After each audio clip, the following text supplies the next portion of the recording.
ಸ್ವಲ್ಪ ಯೋಚಿಸಿ ನೋಡಿ, ಒಬ್ಬ ಹಂತಕ ಇದ್ದಾನೆ, ಅವನು ಜನರನ್ನು ಕೊಲ್ತಾನೆ. ಆದ್ರೆ ಅದಕ್ಕಿಂತ ಭಯಾನಕವಾದದ್ದು ಏನ್ ಗೊತ್ತಾ?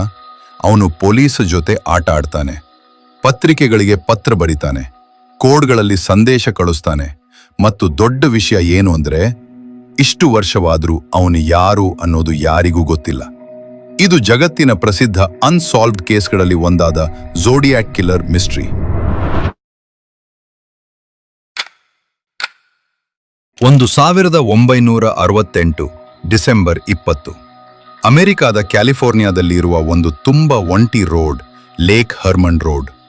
ಅಲ್ಲಿ ಒಂದು ಕಾರ್ ನಿಂತಿತ್ತು. ಅದರೊಳಗೆ ಇಬ್ಬರು ಯುವಕರು ಕುಳಿತಿದ್ದರು. ಅವ್ರ ಹೆಸರು ಡೇವಿಡ್ ಫ್ಯಾರಡೆ ಮತ್ತೆ ಬೆಟಿ ಲೂ ಜೆನ್ಸನ್. ಇಬ್ಬರು ಕೇವಲ 17 ವರ್ಷ. ನಾರ್ಮಲ್ ಆಗಿ ಲವರ್ಸ್ಗಳು ಏನ್ ಮಾಡ್ತಾರೋ ಅದೇ, ಮಾತಾಡ್ತಾ ನಗ್ತಾ ಡ್ರೀಮ್ ಬಗ್ಗೆ ಕನಸು ಕಾಣ್ತಾ ಇದ್ರು.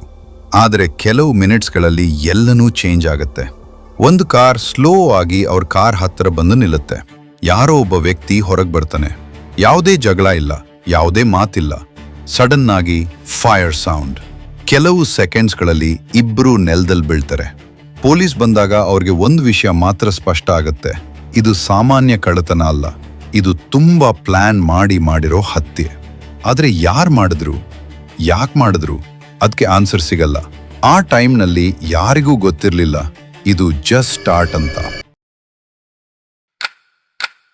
1969 July 4 blue rock springs park.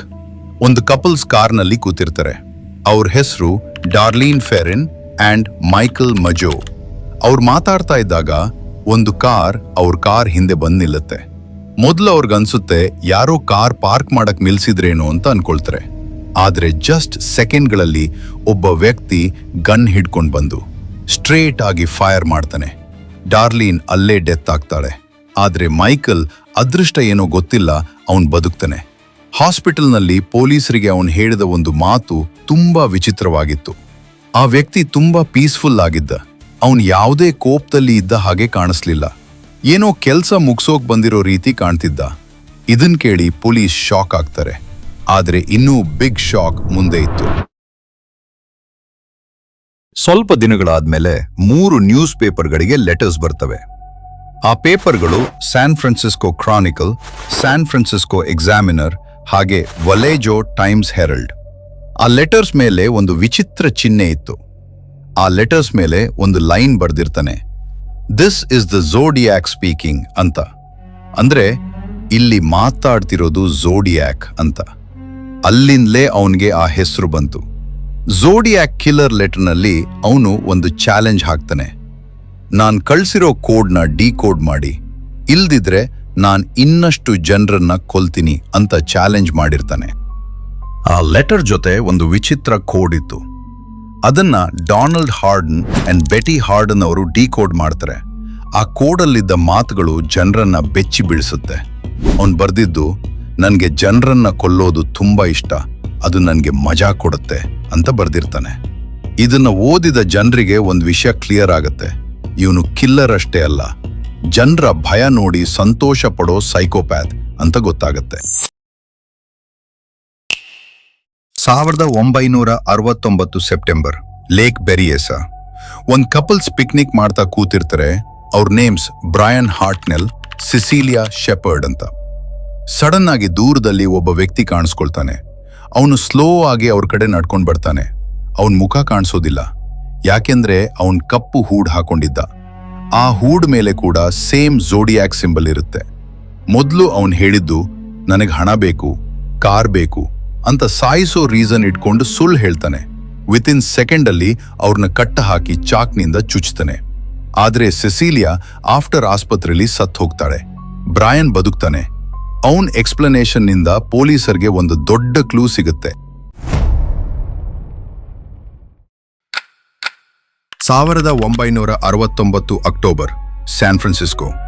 ಒಬ್ಬ ಟ್ಯಾಕ್ಸಿ ಡ್ರೈವರ್, ಅವನ ಹೆಸರು ಪಾಲ್ ಸ್ಟೈನ್. ಜಸ್ಟ್ ಮಿನಿಟ್ಸ್ನಲ್ಲಿ ಫೈರ್ ಸೌಂಡ್. ಪಾಲ್ ಸ್ಪಾಟಲ್ಲೇ ಡೆತ್. ಕಿಲ್ಲರ್ ಅಲ್ಲಿಂದ ಹೋಗೋ ಮೊದಲು ಟ್ಯಾಕ್ಸಿ ಡ್ರೈವರ್ನ ಶರ್ಟ್ನ ಒಂದು ಪೀಸ್ ಕಟ್ ಮಾಡ್ಕೊಂಡು ಹೋಗ್ತಾನೆ. ಸ್ವಲ್ಪ ದಿನಗಳಾದ್ಮೇಲೆ ಅದೇ ಪೀಸನ್ನ ಲೆಟರ್ ಜೊತೆ ನ್ಯೂಸ್ ಪೇಪರ್ಗಳಿಗೆ ಕಳಿಸ್ತಾನೆ. ಪೊಲೀಸರು ಅದನ್ನ ನೋಡಿ ಶಾಕ್ ಆಗ್ತಾರೆ. ಅಂದ್ರೆ ಲೆಟರ್ ಕಳಿಸ್ತಿದ್ದವನೇ ನಿಜವಾದ ಕಿಲ್ಲರ್. ಝೋಡಿಯಾಕ್ ಇನ್ನೂ ಹಲವು ಲೆಟರ್ಸ್ ಕಳಿಸಿದ. ಕೆಲವು ಕೋಡ್ಗಳು ಯಾರಿಗೂ ಅರ್ಥ ಆಗಲ್ಲ. ಒಂದು ಕೋಡ್ ಮಾತ್ರ 2020ರಲ್ಲಿ ಡಿ ಕೋಡ್ ಆಗತ್ತೆ. ಅದನ್ನ ಡಿ ಕೋಡ್ ಮಾಡಿದ್ದು ಡೇವಿಡ್ ಒರಂಚಕ್ ಮತ್ತು ಅವನ ಟೀಮ್. ಆ ಕೋಡ್ Z340 ಸೈಫರ್. ಪೊಲೀಸರು ಹಲವು ಜನರನ್ನ ಅನುಮಾನಿಸ್ತಾರೆ. ಅದರಲ್ಲೇ ಹೆಚ್ಚು ಚರ್ಚೆಯಾದ ವ್ಯಕ್ತಿ ಆರ್ಥರ್ ಲೀ ಹ್ಯಾಲನ್. ಅವನ ಬಿಹೇವಿಯರ್ ತುಂಬಾ ವಿಚಿತ್ರವಾಗಿತ್ತು. ಆದರೆ DNA ಸಾಕ್ಷಿ ಅವನ ವಿರುದ್ಧ ಸಾಬೀತಾಗಲಿಲ್ಲ. ಅದೇ ರೀಸನ್ಗೆ ಕೇಸ್ ನಿಲ್ಲುತ್ತೆ. ಸುಮಾರು 50 ವರ್ಷಗಳಾದರೂ ಝೋಡಿಯಾಕ್ ಕಿಲ್ಲರ್ ಯಾರು ಅನ್ನೋದು ಇವತ್ತಿಗೂ ಯಾರಿಗೂ ಗೊತ್ತಿಲ್ಲ. ಅವನ್ ಸತ್ನ ಇಲ್ಲ ಎಲ್ಲೋ ಬದುಕಿದಾನ, ಅಂದ್ರೆ ಅವನ್ ಸಾಮಾನ್ಯ ವ್ಯಕ್ತಿಯಂತೆ ಬದುಕಿ ಎಲ್ಲರ ಮಧ್ಯೆ ಹೈಡ್ ಆಗಿದನ. ಆದರೆ ಒಂದು ವಿಷಯ ಮಾತ್ರ ಸತ್ಯ, ವರ್ಲ್ಡ್ ಬಿಗ್ ಮಿಸ್ಟ್ರಿಗಳಲ್ಲಿ ಒಂದಾಗಿ ಈ ಕೇಸ್ ಇನ್ನೂ ಇದೆ. ಝೋಡಿಯಾಕ್ ನಿಜವಾಗಿಯೂ ಯಾರು ಅನ್ನೋ ಪ್ರಶ್ನೆಗೆ ಇನ್ನೂ ಉತ್ತರ ಕಾಯ್ತಿದೆ.